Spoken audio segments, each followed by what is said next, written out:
ఇంకొక చిన్న మినీ వ్లాగ్తో మీ ముందుకు వచ్చేసా. ఏంటి మా బుజ్జి ఇలా మూటలు మోసేస్తున్నాడని చూస్తున్నారా ఏంటి? అయ్యో అదేం లేదండి, మా హస్బెండ్ వాళ్ళ అన్నయ్యకి ఆగ్రా పోస్టింగ్ వచ్చింది. ఇంకా వచ్చిన తర్వాత మా అత్త వాళ్ళు ఏదైనా ఒక మూటలు కట్టకుండా ఉంటారా?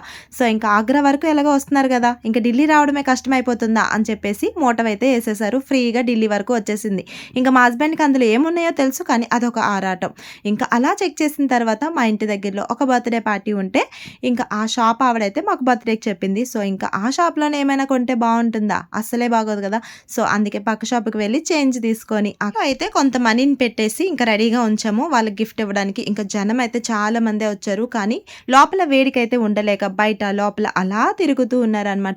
సో ఇంకా బర్త్డే అయితే స్టార్ట్ అయిపోయింది. ఇంకా స్టార్ట్ అయిపోయిన తర్వాత ఆ పాప హ్యాపీనెస్ అయితే మామూలుగా లేదు.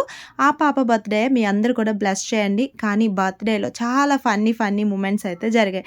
సో ఇంకా వాళ్ళ హస్బెండ్ మీద అయితే ఆ దీది పడిన కోపం అయితే అసలు నార్మల్గా లేదు. అన్నీ అలాంటి పనులే చేస్తూ ఉంటారు కదా.